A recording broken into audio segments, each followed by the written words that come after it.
partir sur le terrain pour prendre la réaction de M. Madfin Diani.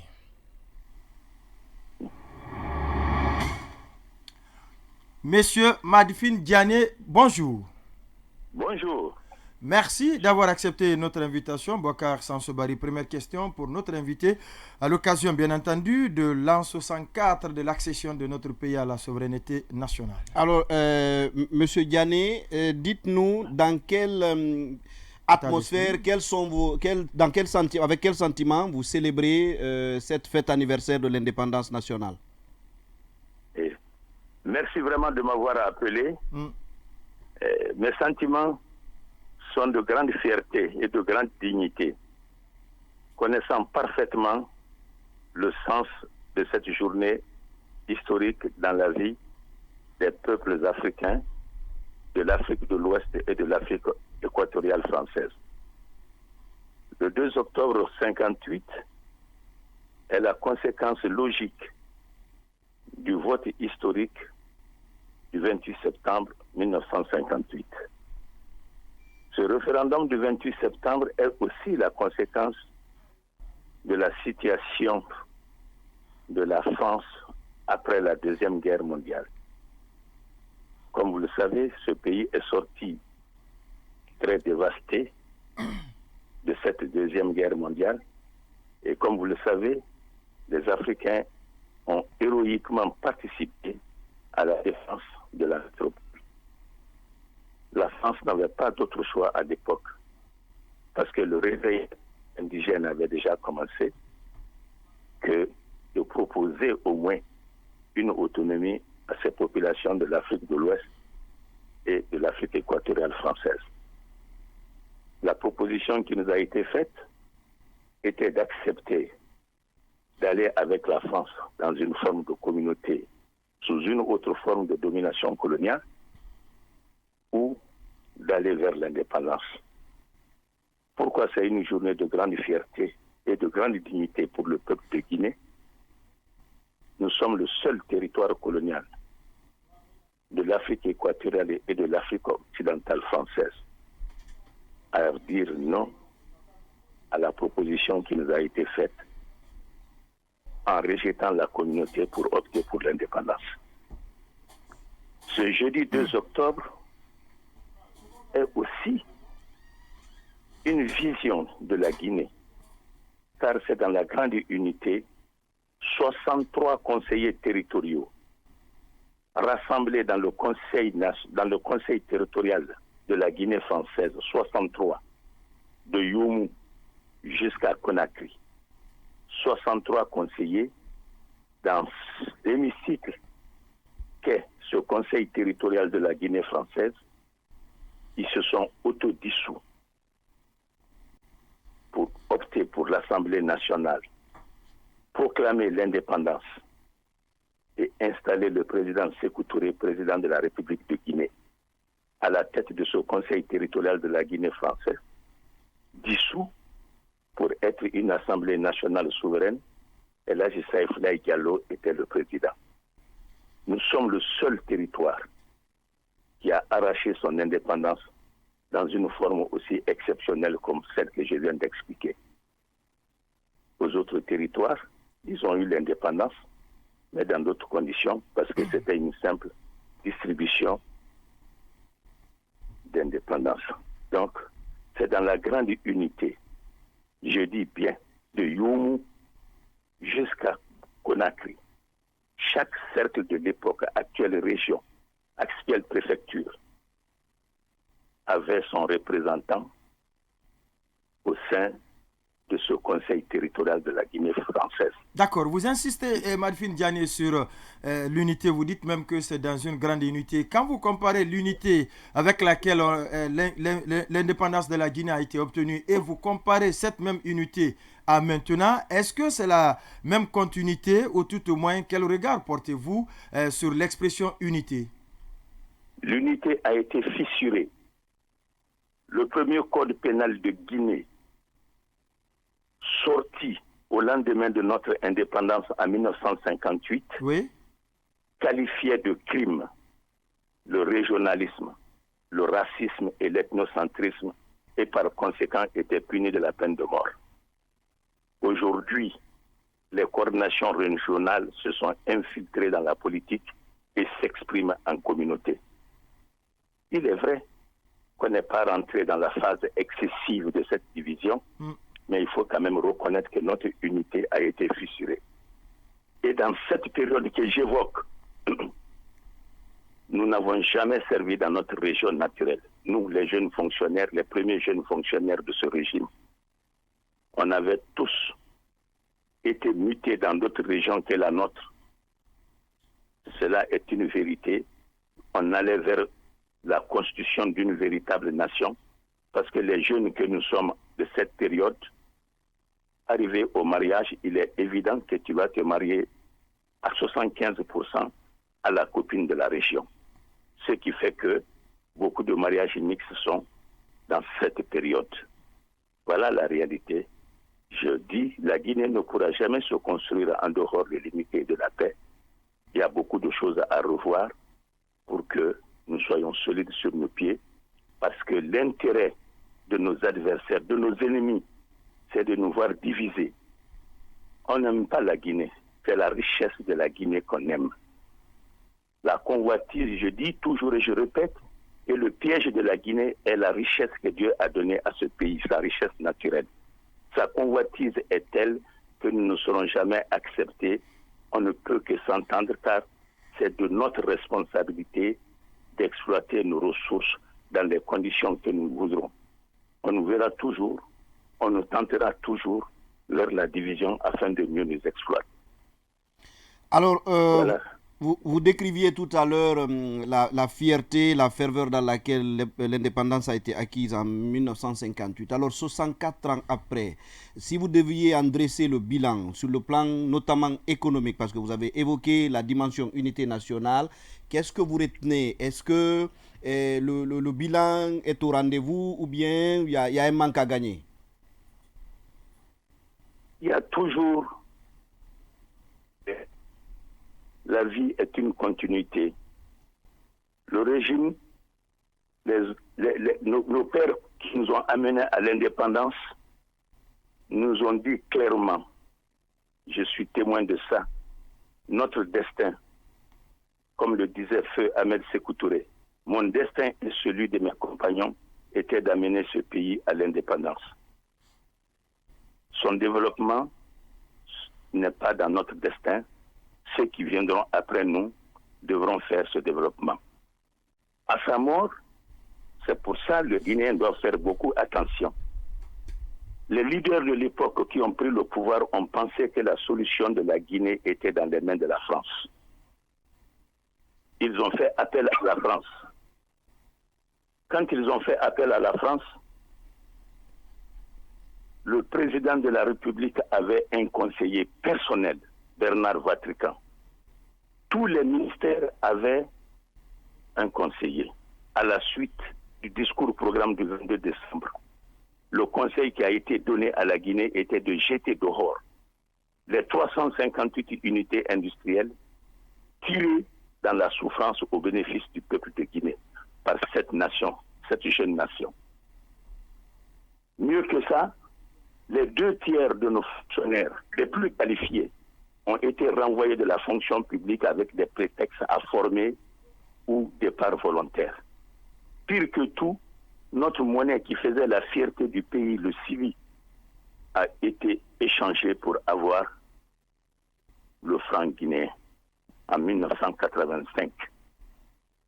Nous n'avons jamais connu le problème d'emploi de jeunes, parce que les jeunes qui sortaient des écoles professionnelles ou de l'université, à l'intérieur comme à l'extérieur du pays, directement étaient orientés dans une des unités de production de ce pays ou dans sa structure administrative décentralisée jusqu'au niveau des régions qu'on appelle aujourd'hui préfectures. Aujourd'hui, il est évident que toutes ces difficultés sont issues de ce faux départ dans notre programme de développement. Nous sommes la première richesse de l'Afrique occidentale. Les 2/3 de la richesse, des richesses de l'Afrique occidentale ont été données grâce à Dieu à la Guinée. Et ça s'est exprimé dans notre développement sous la période coloniale. Parce que sous la période coloniale, déjà, la Guinée exportait. On était pays exportateur de riz. 248 000 tonnes de riz par an. De 1948 jusqu'à 1958-59.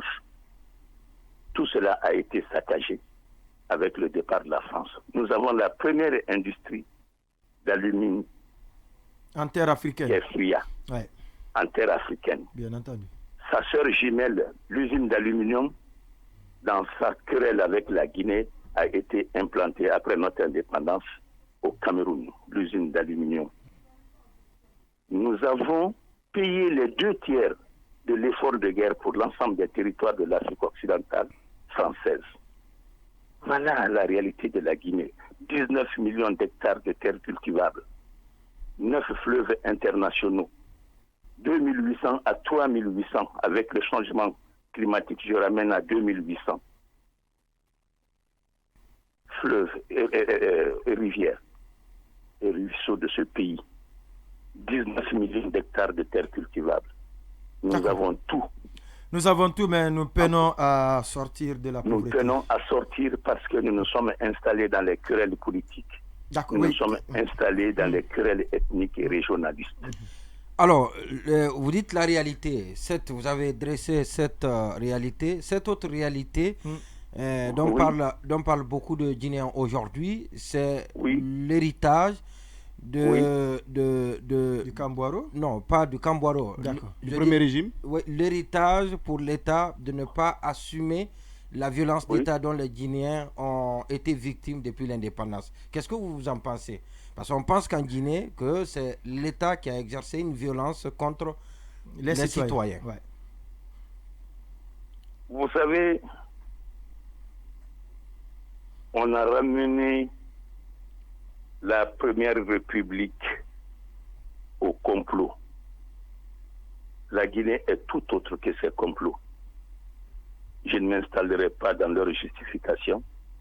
J'en ai suffisamment parlé, car aucun des complots n'a été imaginaire. Ceux qui l'ont fomenté ont été même ceux-là qui ont commencé à en parler. Je peux vous dire aussi que j'ai eu, par la grâce de Dieu, la chance d'être à la table à manger du président Ahmed Sékou Touré en cette journée de 1983, quand Jacques Foccart est venu avec le fils de Charles de Gaulle, l'amiral Philippe de Gaulle. Ils ont été reçus à un déjeuner à sa table. Sa volonté était de présenter les excuses, aussitôt commencé, aussitôt interrompu par le président. C'est le passé. Regardons plutôt l'avenir. Il n'y a aucun régime parfait. Il n'y en aura jamais. Ce qui est évident, la justification de la réalité de ces complots est une vérité absolue. Son contenu est tout autre. Je ne dirais pas que toutes les victimes ont leur responsabilité dans leur situation. Comme je dis, aucun régime n'est parfait. Je ne justifie pas cette période. Je dis, la Guinée a eu son indépendance dans l'unité de Yomou jusqu'à Conakry. Vous pouvez voir les archives. 63 conseillers territoriaux ont constitué le socle de cette nouvelle Assemblée nationale du pays qui a été installée sur le Conseil territorial de la Guinée française, qui a proclamé l'indépendance et installé le président Sékou Touré, président de la République de Guinée. Ça, c'est l'unité nationale. Je dis, jusqu'à cette période, on est pays exportateur de riz. La France a été coupée de sa base d'espoir, car pour la France, l'espoir était la Guinée. La Guinée, ses richesses devaient lui permettre. C'était l'espoir.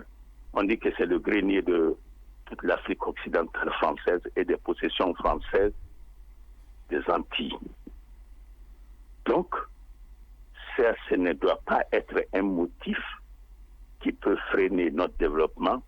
C'est que nous nous sous-estimions alors qu'on était la locomotive du développement de l'Afrique occidentale et nous avons les ressources nécessaires pour être 161 sites de barrages hydroélectriques un territoire de 245 000 km² environ. Le Grand Congo, avec toute sa dimension, plusieurs fois la Guinée a le même potentiel hydroélectrique que la Guinée, 6 000 à 8 000 mégawatts. La Guinée ne doit se plaindre. Les Guinéens ne doivent se plaindre qu'à eux-mêmes. Leur mésentente, leur vision politique de division sociale, leur attachement à ceux qui veulent nous détruire font qu'aujourd'hui, nous traînions. Malgré tout, Dieu soit loué, nous sommes un peu différents des autres parce que le minimum quand même est là, qui est en train d'être préservé, peut-être qui va être développé par la suite.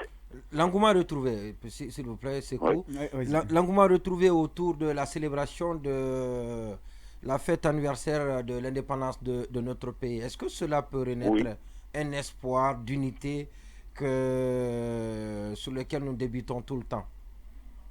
Absolument. Parce que ça avait disparu complètement depuis très longtemps. Cette fête, elle doit être vue comme le symbole essentiel de l'unité nationale du peuple de Guinée, sans distinction. Le vote du 28 septembre a été aussi l'expression de cette unité. Les deux partis illustres de l'opposition, que sont le BAG et la démocratie socialiste de Baritoa, Ibrahim Adi Baritoa, BAG de Bari Gawandou, se sont fondus en un seul pour accompagner le PDG, parti majoritaire, pour voter non à la proposition du 28 septembre 1958. D'accord. C'est ce qui nous a amenés majoritaires dans ce vote.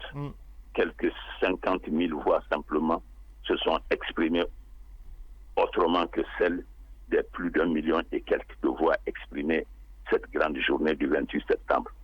Le 2 octobre, c'est la conséquence de ce vote. 5 jours après, le jeudi 2 octobre, ayant constaté que la France avait déjà balayé tout ce qui devrait être balayé, saccagé tout ce qui devrait être saccagé avant de s'enfuir de la Guinée. Il paraît que même les bœufs, tout a été détruit par les Français avant de quitter le pays. C'est évident, c'est de l'histoire. C'est pour ça que je dis qu'on ne peut compter que sur nous-mêmes, mais ceux qui pensent que la construction nationale et pour son développement économique et social de la Guinée ne peut reposer que dans les mains de ceux qui nous ont détruits, il est évident qu'ils sont dans l'errement. L'égarement total. Nous ne sommes que nous-mêmes, on ne peut être que nous-mêmes. Et c'est cette conviction qui doit nous amener à faire tout pour resserrer cette unité afin d'attaquer l'activité qui nous incombe, la pauvreté.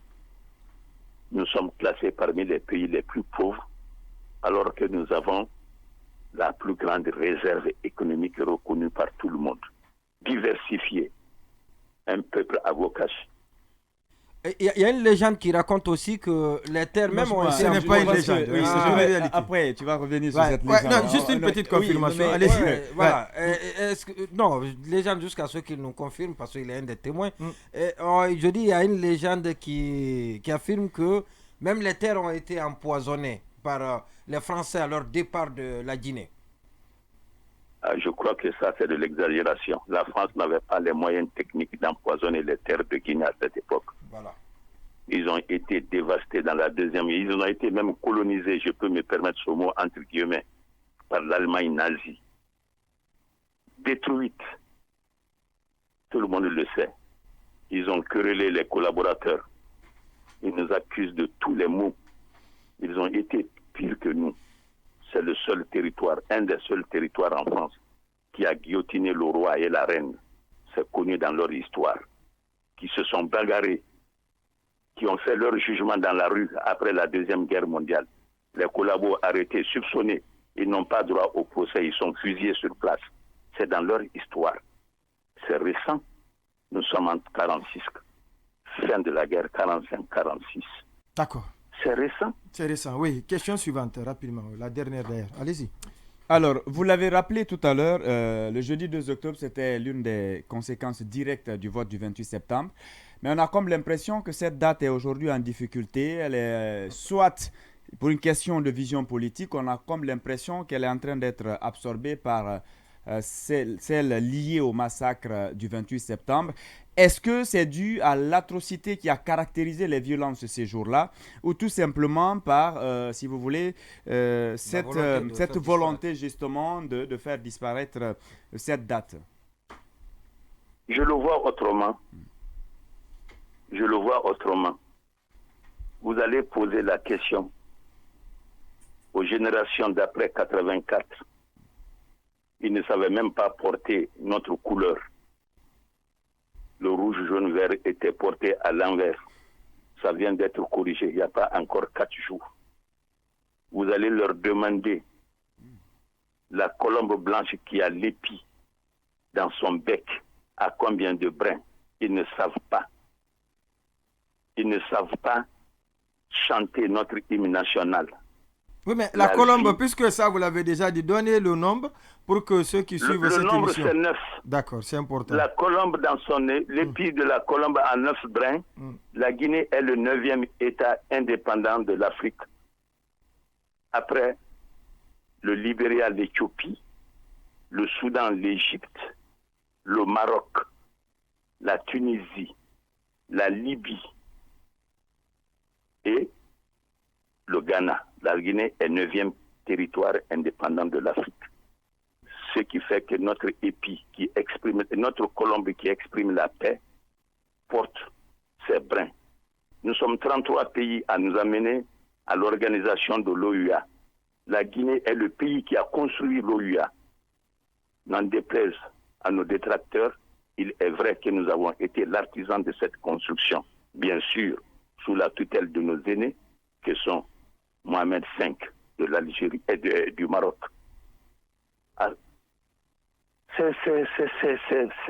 Il faut de l'étude, il faut enseigner aux enfants le civisme. Il faut enseigner aux enfants qui nous sommes. Il faut enseigner aux enfants quelle est la valeur du 28 septembre, quelle est la valeur du 2 octobre. C'est ainsi qu'ils appréhenderont en réalité son contenu. Ils s'y attacheront pour en faire leur fierté et leur dignité. Tout cela a été l'enseignement du civisme. Rares sont ceux qui, comme ce que je viens de dire, posaient la question à mille de cette génération. S'ils connaissent, ils ne connaissent même pas ce que vaut la colombe dans notre armoirie. Voilà la réalité. C'est une question d'éducation. D'accord. C'est loin de tout ce que vous dites. Le 28 septembre n'est qu'un cheveu. 89 n'est qu'un cheveu.